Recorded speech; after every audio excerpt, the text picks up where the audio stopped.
Halo semuanya, perkenalkan nama saya Gregorius Anugrah Barita. Saya berasal dari Prodi Teknologi Rekayasa Perangkat Lunak atau bisa dibilang itu software engineer. Di sini saya akan menjelaskan sejarah bahasa pemrograman dari zaman dulu hingga zaman saat ini atau zaman modern. Eh, Bahasa pemrograman ialah sekumpulan instruksi dan aturan yang disebut sintaksis yang digunakan manusia untuk menulis kode agar dapat berkomunikasi dengan komputer, memerintahkannya untuk menjalankan tugas tertentu dan menghasilkan perangkat lunak serta aplikasi seperti situs web, aplikasi seluler, atau bisa bisa disebut sebagai sistem lainnya. Eh, Kita masuk di era teori dan awal komputansi di tahun 1980-an sampai di tahun 1940-an. Di tahun 1936, mesin Turing atau Alan Turing. Mesin Turing itu adalah model teori yang menginspirasi semua bahasa pemrograman modern. Ini bukan bahasa pemrograman sungguhan, tapi fondasi untuk memahami algoritma. Di tahun 1940-an, pemrograman manual dan mesin pertama. Komputer awal seperti ENIAC atau tahun 1945 itu dibuat oleh John Mauchly dan J. Presper Esker. Diprogram secara manual menggunakan saklar dan kabel.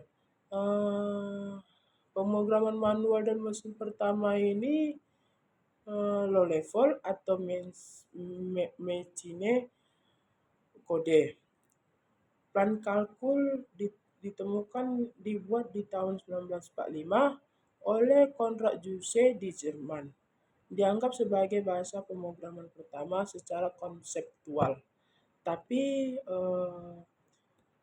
plan kalkul ini baru diimplementasikan pada tahun 1970-an. Baru kita lanjut di slide berikutnya, yang dimana slide berikutnya itu ada era bahasa tinggi pertama di tahun 1950-an. Di tahun 1952, A0 atau Grace Hopper. Sistem komplikasi awal untuk Univers prekursor adalah bahasa seperti COBOL. Hopper dikenal sebagai ibu pemrograman. 19 di tahun 1957 ada Fortran atau kepanjangannya ialah Formula Translation. Fortran ini dibuat oleh John Backus di IBM. Bahasa pertama Fortran itu bahasa pertama Fortran sukses secara komersial. Dirancang untuk komputansi ilmiah dan matematika. Fortran ini memperkenalkan konsep subroutine dan compiler. Fortran ini memudahkan para ilmuwan untuk menulis kode tanpa menggunakan assembly language. Pada tahun 1959 di ditemukannya COBOL atau Common Business Oriented Language. COBOL ini dikembangkan untuk aplikasi bisnis yang dipimpin oleh Grace Hopper. COBOL ini fokus pada bahasa yang mudah dibaca seperti bahasa Inggris. Dan COBOL ini digunakan di bank dan di pemerintahan hingga sekarang ini. Baru kita masuk di slide yang berikutnya, yang dimana di slide berikutnya itu ada era pengaruh algoritma dan struktural di tahun 1960-an. Di tahun 1959 ditemukannya Lisp yang dibuat oleh John McCarthy. Lisp ini adalah bahasa untuk kecerdasan untuk membuat AI. Lisp ini berbasis Lisp processing. Lisp ini memperkenalkan garbage collection dan functional programming. Ini masih digunakan untuk bahasa AI hingga kini. Baru kita masuk di slide yang berikutnya, yang dimana di slide berikutnya itu ada era pemrograman struktural dan prosedural di tahun 1970-an. Di 1970 ada Pascal yang dibuat oleh Niklaus Witt. Eh, Pascal untuk pengajaran Pascal tersebut dapat menekankan struktur kode yang rapi dan digunakan di hingga tahun 1980-an. Baru di tahun 1972 ada C yang ditemukan atau dibuat oleh Dennis Ritchie di Bell Labs.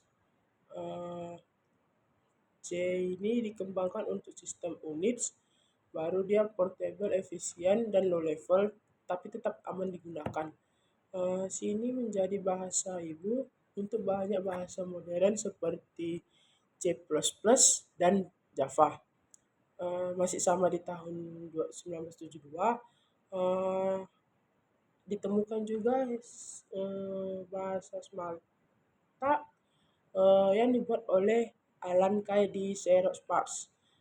Smalta ini memperkenalkan suatu objek oriented programming atau OOP secara penuh dengan konsep objek dan kelas. OOP Smalta ini mempengaruhi GUI dan bahasa seperti Java. Baru kita masuk di slide selanjutnya, yang dimana slide selanjutnya itu era OOP dan portabilitas di tahun 1980-an. Di tahun 1978 sampai 1983 ditemukannya C++ ini dibuat oleh Zarne Stroup. Ekstensi C dengan fitur OOP ini atau kelas atau bisa juga dibilang inheritance.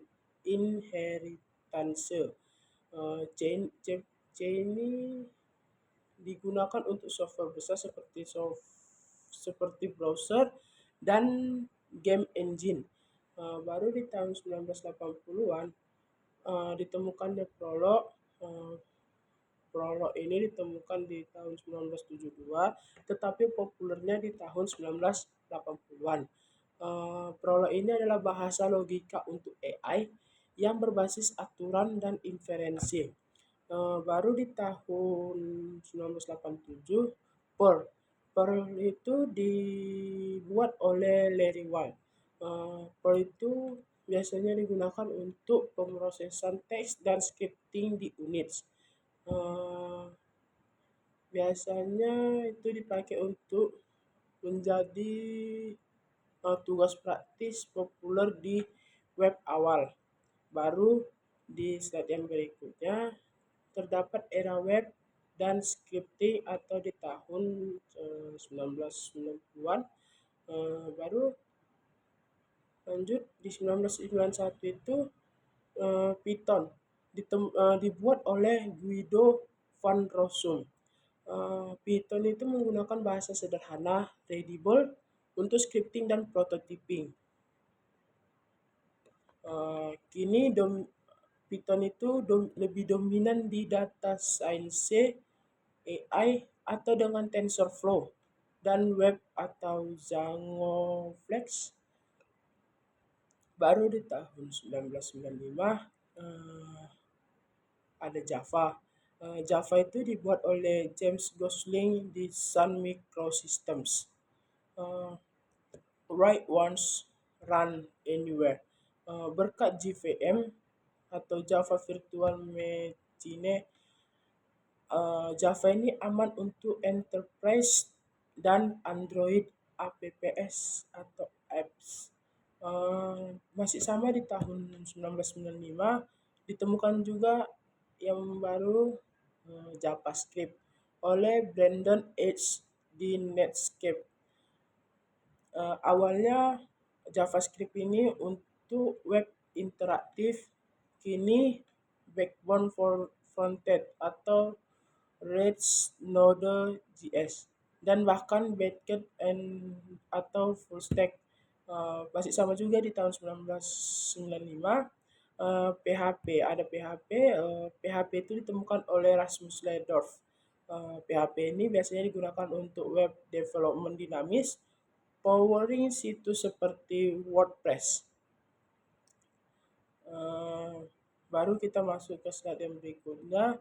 Eh, ada ada mode modern, ada era modern, eh, keamanan, paralelisme, dan AI atau tahun 2000-an sampai sekarang ini di zaman sekarang di modern. Tahun 2000-an ada Ruby. Ruby ini ditemukan di 1995, tapi dia itu populer di tahun 2000-an. Eh, Ruby ini dibuat oleh Yukihiro Matsumoto. Eh, Ruby ini elegan untuk web atau Ruby on Rails. Ruby ini menekankan fun dalam coding. Baru di tahun 2029 ada Go atau Golang, dibuat oleh Google. Tapi Go ini biasa untuk konsurensi dan skalabilitas cloud. Dia lebih efisien seperti C, tapi dia tetap aman untuk digunakan. Baru di tahun 2010 ada RAS, dibuat oleh Mozilla. RAS ini fokus pada memory safety tanpa garbage collector. Populer untuk sistem programming, blockchain, dan web assembly. Baru di tahun 2011 di tahun 2011 itu ada Kotlin, dibuat oleh JetBrains. Kotlin ini adalah modernisasi Java untuk Android, interoperable dengan Java. Baru di tahun 2014 itu ada Swift, oleh Apple, pengganti Objective-C untuk iOS dan macOS. Dia tetap aman dan cepat. Masuklah di tren terkini di tahun 2020-an. Bahasa seperti Julia itu di tahun 2012 untuk komputansi ilmiah cepat. Elixir di tahun 2011 untuk konkurensi atau berbasis Erlang, dan TypeScript di tahun 2012 sebagai ekstensi JavaScript dengan tipe statis. Kita itu bisa fokus kepada AI atau ML seperti R untuk statistik atau PyTorch di Python. Keamanan cyber dan sustainable computing. Web assembly itu dapat memungkinkan bahasa seperti RAS berjalan di browser.